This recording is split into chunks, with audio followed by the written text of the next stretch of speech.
A new viewer, thank you very much, and if you're a returning viewer, I hope you get a lot from this video.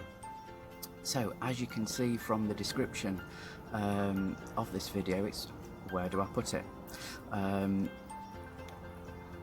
If you're new to my channel, just a brief overview. Obviously I'm a type 1 diabetic. I was diagnosed in June 2017, and I've been on MDI, multiple daily injections, for 3 years. Here in the UK, obviously we have the NHS, and they very welcomely funded me for an insulin pump 2 weeks ago, so that's groovy.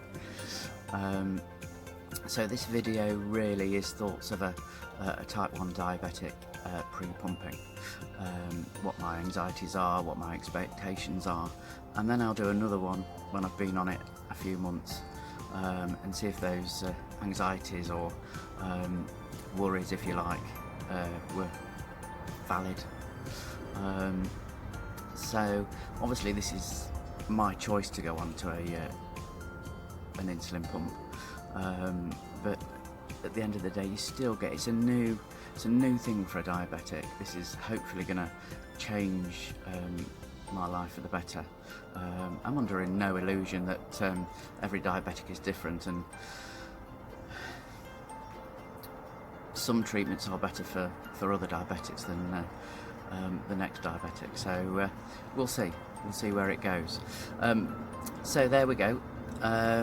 Here in the UK, we're obviously run by the NHS, so you have to be funded for these types of treatments. We don't have insurance plans for these sorts of things, so you have to go sort of through a process of application. So your consultant, if they suggest that you need a pump, we'll put a email or a letter together, or an application if you like, and they'll send that off to the pump panel. Now the pump panel, from how I understand it, is consists of a few doctors, nurses, consultants, and each one of those has to agree, or the majority has to agree, for you to be funded for it. So I'm very lucky, and I'm going to give it my all, because they've obviously put their money into me, and it's not a cheap thing, as we all know. So that's where we are at the moment. So where do we put it? I've chosen a Tandem T-Slim X2 insulin pump. I'll do another video on that, on why I chose it. But I've had 2 phone calls this week. I've had one from the diabetic team introducing themselves to me, which was very nice. Very friendly bunch of folk out there in Nottinghamshire. So that was that phone call was introducing themselves, what to expect, what pump would I like. So we went through that. Obviously with COVID-19 there's not been a lot of going to hospital, so a lot of it's been over the phone. So I guess I would have had a phone call or a meeting at hospital to go through all the various pumps. But because I've been going through this process for about a year, I've done a lot of research, so that's the one I wanted. So my nurse, my new diabetic nurse, said that she would wait for an email back from the representative from Tandem, so I could have the training on it. Now things are going a bit differently.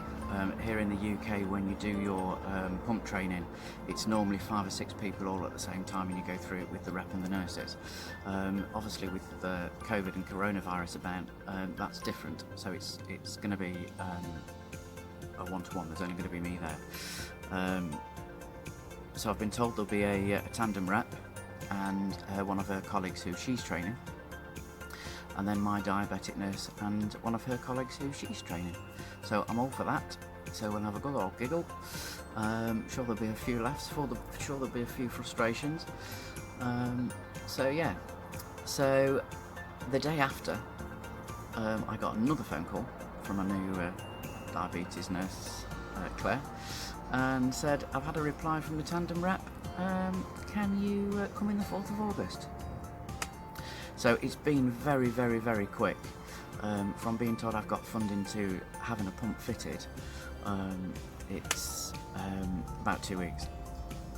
And again, normally I think here in the UK you wouldn't normally, I might be wrong, some of the diabetics there out there that are watching this channel can pop a comment down below, but I guess you go for a first meeting, show you the pump, show you what it does, show you the settings, and then potentially you'll be sent home with saline in it so you can get used to it, and then you go back for another one to go live if you like. That's not happening with me, I'm going live straight away. So yeah, 4th of August. I think also this process would normally take about 6 months, from start to finish, so it's been really quick. The nurses have told me they've kept on top of it while they've been at work with COVID-19, and it's worked quite well. So they've caught up with the backlog, and now they're on to new patients like me. So, like I say, I've chosen the Tandem T-Slim. It's a wired pump.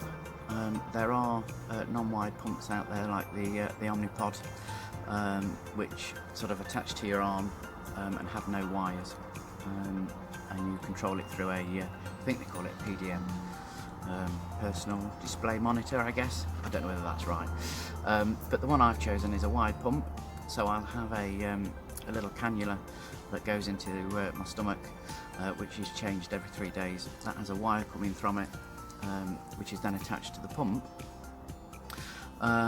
So that brings challenges in itself as to where do I put it. Inevitably, from the 4th of August, I'm going to have to sit down on the toilet at some point. So where to put it? What do I do with it? Do I hang it over the sink? Do I hang it over the toilet? Do I hang it over my legs? Do I sit it in my underwear? What do I do with it? Anybody with any suggestions or answers, pop a comment in the comments box. I'll be for eternally grateful. It's the silly things that go through your mind in these sorts of situations of where I'm going to put it. But what do I do when I change my clothes? If I want to go out and get changed, and what do I do with it? And then there's sides. What side do I use? Do I use my legs? Do I use my arms? Do I use my back? Do I use my bum? Do I use my stomach? So yeah, there's lots of things like that it's going through my mind, especially when changing clothes. Am I going to get it caught? Obviously, this is my decision to have a pump, but nonetheless, it's thoughts that still go through your head. Where will I put all the accessories? I mean, you get your cannulas, your sets, your insulin. Obviously, the insulin goes in the fridge. Your needles, your syringes, all that sort of stuff. I think I'm going to have to start becoming a DIYer and putting shelves up somewhere, because I only live in a 3-bedroom semi here in the UK, so or here in Nottinghamshire, so it's not a big house. So I might have to commandeer one of the wife's bottom drawers. Things like, do I need to carb for veg? At the moment, because I take a long-acting insulin, when you're on multiple daily injections, you take 2 types of insulin.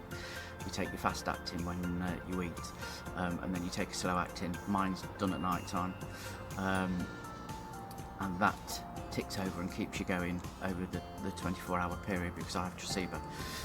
So if you have a snack that's under 10 grams of carbs, or close to, like a packet of crisps or a piece of cheese or some nuts or something like that, there's enough insulin, enough background insulin in your body to deal with that.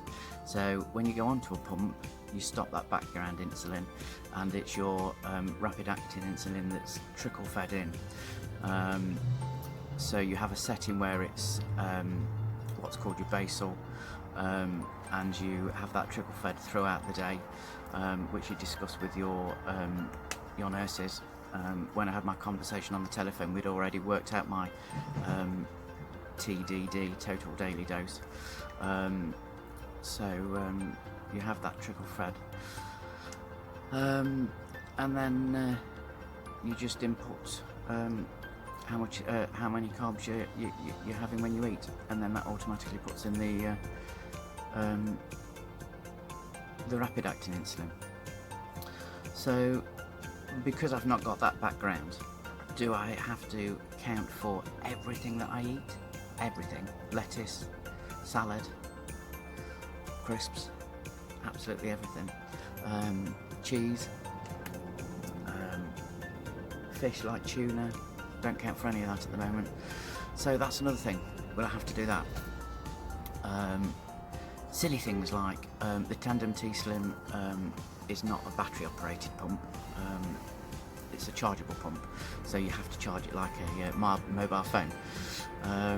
So will I need a car charger? How long is the battery going to last? Looking at YouTube videos, it does last quite a while on full charge, especially because I won't have a Dexcom. Dexcom is similar to the monitor that I wear at the moment, or the sensor I wear at the moment. But I've not been funded for one of those in the NHS, unfortunately, so I know they do drain your battery a little bit, but when I go back to work, I'm still furloughed at the moment.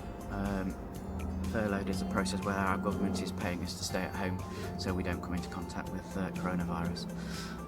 So I'm furloughed, I'm not back at work, so when I do go back at work, how quick will it run out of charge?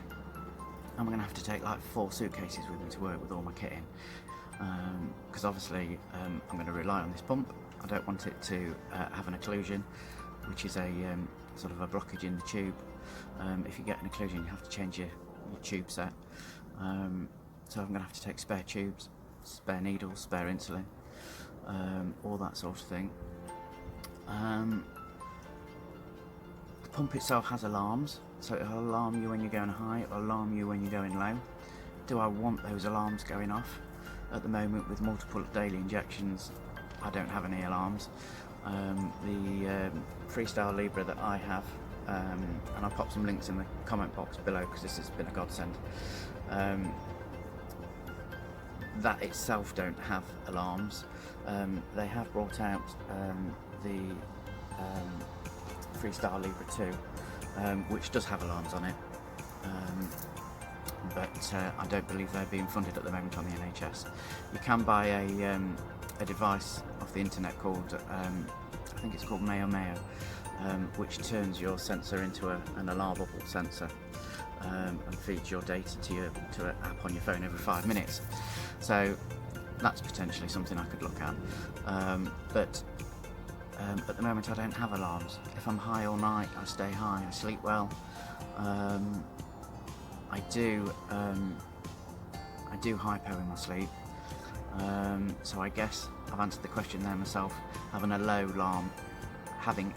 alarm set on the Tandem is probably going to be the best thing, because obviously I want to be kept in those ranges and not having the Dexcom.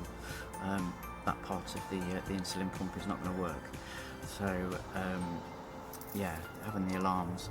The only thing is, does it wake the house? Does it wake the household? I've got two boys, a wife that sleeps next to me. Do I want to wake them up with alarms? How loud are the alarms? These are the things that are going through my head. Can you turn the alarm down? Can you make it quiet? Can you make it vibrate and just not alarm? There's not much info out there on YouTube and the internet that goes through. I've not found anything that goes through that sort of thing. I found the videos that go through the major processes, but not the silly things that go through my head. Will I feel different? At the moment, unless I'm in a restaurant, which is not very often, people don't know I'm diabetic, unless they know me, of course. Do I want to stand out? Do I want to feel different? Can I hide the pump? My work consists of a lot of bending down and standing up and walking around a lot, working a garden centre. It's a physical job. I've got good bosses, so a lot of the heavy work I don't have to do because of the drop or the increase in blood sugars. But where do I put it? Do I have a clip on the side of my trousers, and then people are going to ask me? Do I want to let them know I'm doing these videos to help people along their journey? So do I want people to come up to me and ask me? I don't mind talking about diabetes, and I don't mind talking about my condition, but I don't want to particularly feel different. People do see people differently when they know they have conditions, and basically I just want to be like, you know what I mean? I want to be one of your mates and crack on and get on with it. But yeah, so all those things that go around your head. I'm quite excited. I'm nervous at the same time. Obviously I don't have an issue with inserting the needles into my skin with the giving sets, because I do it with the lever on my arm. I have had an issue with injecting. It hurts and it stings. For me personally, every diabetic is different, and there's lots of diabetics out there that are quite happy on MDI, and it doesn't hurt and you get used to it. But for me personally, it has hurt and it has stung. So yeah, I'm hoping to get back to some normality in my life, because my life has not been right or enjoyable for quite a while. It's a bit deep, I know, but we go through these things as Type 1 diabetics, and this is the road that has been given to us, and we have to deal with it. I'll do another video on mental health as we go along my journey, and we can talk through that together, because the best thing for Type 1 diabetics is to talk about it, is not to bottle it up. I didn't have many people that understood, well, I didn't have anybody that understood Type 1 diabetes when I was diagnosed, so me and my family were going through it together. But I found some good guys, found a brilliant Facebook group. I'll pop the link in the description box below. I will always mention them on my videos, because they've been a great help. The admin are amazing, so yeah, that's cool. So like I say, I'll pop the description in the box there. I'm not a medical professional. All these opinions and views are mine and mine alone. Oh, beautiful sunshine just come out in Nottinghamshire. Yeah, all these opinions are mine and mine alone. I'm not affiliated with anybody. So if you need help, you need to seek help from your diabetic specialist nurses and your consultants. I hope you've enjoyed this. Things that go through my mind, where do I put it? Stay safe, keep strong, take care, bye bye.